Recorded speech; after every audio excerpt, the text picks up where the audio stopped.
Hi, welcome. My name's Laurie Groh, and today we're here with Julia Frank, and she's going to walk us through week 2 of our visualization series. And it sounds like it's about vision boards, which is one of my favorites. So you can go ahead and start. Julia, thanks everybody for being here. Yeah, thanks, Lori. Hi, everyone. Welcome. Like Lori said, today we're going to be continuing on with the mini series we started last week, and we'll be talking about vision boards today. So, just a brief introduction. My name is Julia Frank. I'm a master's student and I'm a counseling intern at Shoreside Therapies. I'm really passionate about working with children, adolescents, and young adults, especially those who are dealing with anxiety, trauma, and significant life changes. And I really love using visualization as a mindfulness technique with my clients to help ease their anxiety symptoms and build self confidence. We'll do some introduction. We'll talk about benefits of vision boarding, some of the neuroscience behind it, some tips to get more out of your experience. We'll do a vision board brainstorming activity, and then we'll debrief that experience and discuss application of it in the future. And then lastly, we'll wrap up with a journal activity and any final reflections or questions that anyone might have. So, just to get started, to kind of gauge where everyone's at, on a scale of 1 to 10, how do you feel about vision boards? 1 being like you don't like it at all, you don't know much about it, or you've never done it before, 10 being that you love it and you use it all the time. So Larry said 9 out of 10. She loves them. I really like them too, but I don't feel like I've used them as much in the past. So, I definitely want to start using them more in the future. All right. So, first, let's talk about what a vision board even is. A vision board is a visual representation of things you want to achieve or like the life you want to live. I included this quote from Dr. Lisa McLean, who's a psychiatrist. She said, "There are no rules for a vision board. It can be as simple or elaborate as you like, it can be a small piece of paper or a large poster. All you need to do is make something that you can look at every day that speaks to you." And I feel like that's a really good kind of all encompassing definition of what a vision board is because it really is open to interpretation. You want it to be something that makes sense for you. And so there isn't one right or wrong way to do it. Getting into some of the benefits of vision boarding, they can help bring goals, dreams, and aspirations to life. Having that physical representation of your goals and like the person you want to become can increase your motivation to take action towards those goals and actually make them a reality. Another quote from Dr. Lisa McLean, she said, "A vision board is like your mental rehearsal for life. You see what you want to achieve and then you execute it." So, really creating that vision board, creating that physical representation can then increase your motivation to go out and achieve those goals in your day to day life. Next, when you visualize something either in your imagination or in a more concrete way, like a vision board, your brain interprets it very similarly to when you actually do it in real life.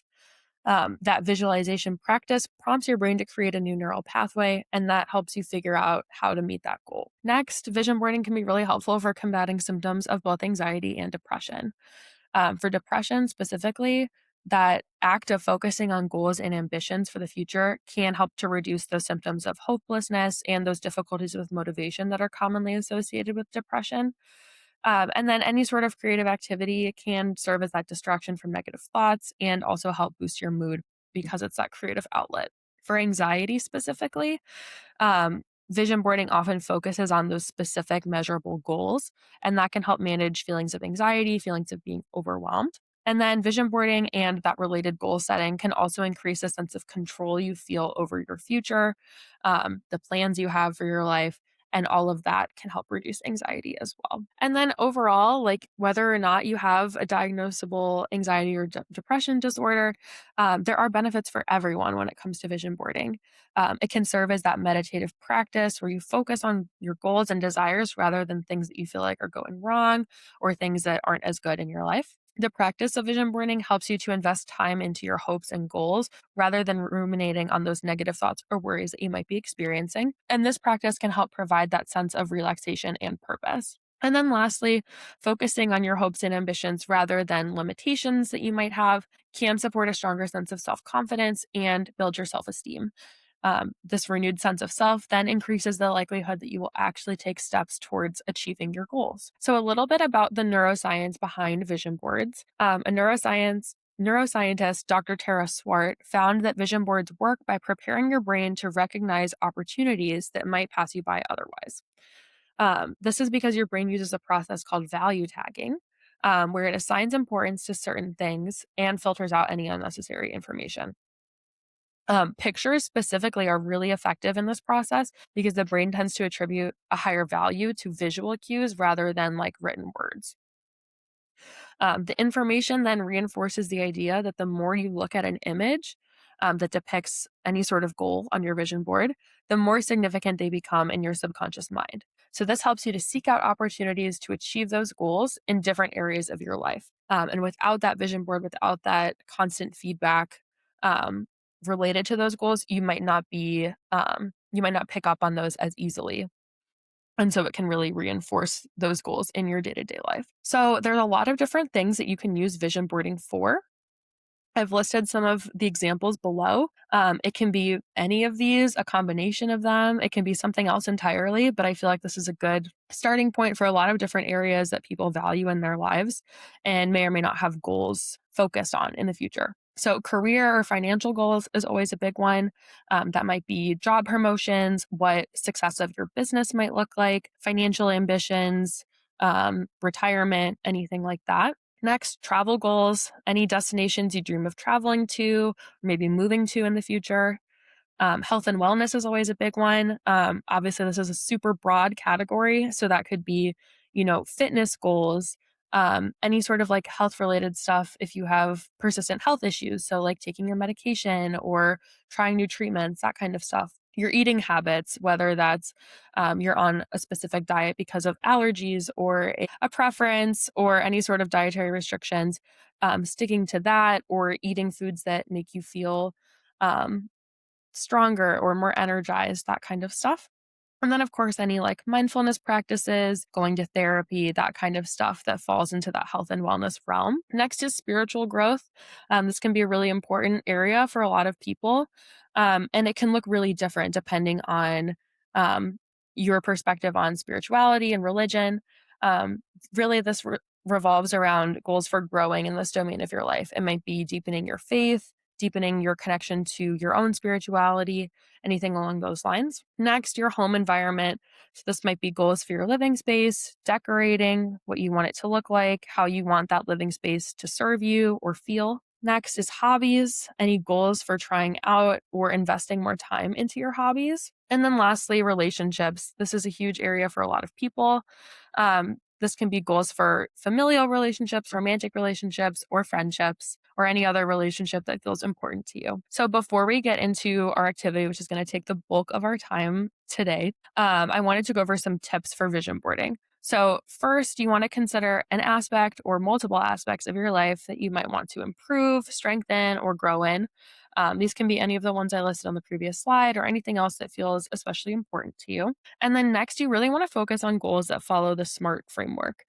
This is something we use a lot as therapists with our clients because we want our goals to be specific, measurable, achievable, relevant, and time bound. So, specific meaning that the goal is clearly defined. Measurable meaning like what does meeting that goal look like? How will you know when you've met it? What can you do to measure your progress towards meeting that goal? Achievable, meaning that it's realistic and it's attainable now or in the near future. It's not completely far fetched. It's something that's within your reach. Relevant, so you want this goal to align with your personal values and have like a pretty clear purpose in your life. And then lastly, time bound. So you want to set a deadline. It doesn't have to be a hard deadline of like, if I don't meet this goal by this deadline, then I failed. But it can be like, in the next like year or two, like this is really what I want to focus on. So we can have that sort of like soft deadline for it. And then next, you want to search for phrases or images that align with your goals. If you want to do like a concrete version of this, where it's like on a poster board, a lot of people enjoy like magazines, newspapers to like cut and print stuff out and make collages with it. If you want to print stuff off or do like a more digital version of it, Pinterest and of course Google Images can be really helpful. I like using Canva as well because they have really cool templates that you can use if you want to make that digital representation of it. And then lastly, there isn't a right or wrong way to make a vision board. It's really open to your own interpretation and what feels meaningful to you. Okay, so we're not going to have time to fully create a whole vision board today, but we're going to do some vision board brainstorming to help you determine what goals you might want to include on your vision board, what pictures or symbols might be relevant to those goals. And so we're going to take some time to do this. You can either do it digitally, so open a document or a note on whatever device you might be using or whatever device might be nearest to you, or you can do it on, with pen and paper. And I'm just going to kind of guide us through some guiding questions and reflection prompts to kind of generate those goals and help get you thinking about what you might want to include on a vision board. Okay. So I'll take about the next 5 minutes to kind of focus on these guiding questions. The first one is, what goals do you want to achieve? When do you want to achieve them and how will you achieve them? And then I listed some areas to focus on, similar to what I kind of gone over earlier: career, community, personal development, education, family, finances, fitness, hobbies, love, mental health, relationships, spirituality, and travel. And then, of course, if you have another area that you want to focus on, feel free to include that as well. You don't have to do all of these, just pick and choose kind of which ones feel most relevant to you. And then we'll come back around 12 prompts. So for the next 5 minutes, I want you all to focus on these prompts. So I want to try blank. I want to learn blank. I want to continue blank. I want to stop or lessen blank. I want to have blank. And I want to be. So we'll come back in about 5 minutes around 12:26, and then we'll move on. And then lastly, take like the next 2 minutes to think about any images or symbols that might be related to these goals, what words or quotes might align with these goals, um, any of those like more visual representations of them that you would want to include in an actual vision board. So, kind of wrapping up that experience of brainstorming for a vision board, take a minute or two to think about these questions. What did you feel? What did you think? And do you feel like you might use this in the future? Or in this instance, we can say, do you feel like you might actually create a vision board with the goals that you created today? And if anyone feels like they want to share, you can go ahead and put your response or your reflection in the chat. Mary said she hasn't thought about these questions in a while. I know, I feel like we tend to have some goals that are front of mind, but then kind of going back to these different domains of life and being able to acknowledge different goals or different areas of growth in each of them can be really helpful. So I think a lot of times we're either really focused on like career and goals with that, or like family and goals with that. And there's a lot more other areas of life that we can have goals in or want to grow in beyond just those two. Laurie said it was interesting that she had a hard time with what to try next. She must be adventurous. I know, I feel like it can reach a point too where like you've been stuck in kind of the same grooves for a long time. You've done the same hobby, have had the same friends for a really long time. And so it can feel hard to like branch out and try things beyond that. And you don't always have to, but you can find ways to grow within those different environments as well. All right. And then almost out of time, but if anyone would like to journal additionally about kind of this experience, some additional prompts to consider are: what did you notice as you brainstormed goals for your vision board? Did anything surprise you? What is your plan for creating an actual vision board and where might you put it? And when do you feel like you might use these techniques in the future? All right. And then with the last couple of minutes, if anyone has any questions, feel free to type them in the chat. Gloria said she'll try Canva. I love Canva for everything. I do all my presentations through it because it has a lot of those like um, the different like visual things and like fun fonts and colors and different stuff already there. And so it can be really helpful to use as a template. Lori said she loved that there were so many things that she just wants more of, like playing pool with the kids. No, I feel like that's always the main thing. Like we have all these hobbies or relationships, different things that like we love and we enjoy and that fill our life up. But sometimes it's just a matter of like we're not allocating enough time towards it. And so trying to figure out that piece, I feel like can be the hardest part. Yeah. And thank you so much, Julia. Thanks everyone for being here. Um, I'm coming back to this exercise for sure.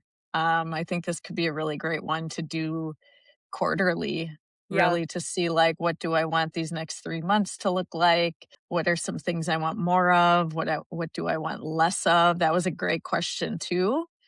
like less computer time. Thanks so much, Julia. Yeah, absolutely. And if you do want to reach out to Julia, you can go on our website at shoresidetherapies.com and you can ask her questions. You could set up a time to meet with her. Thanks again, Julia. Yeah, absolutely.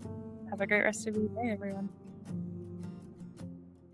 Head in the clouds, heart full of try.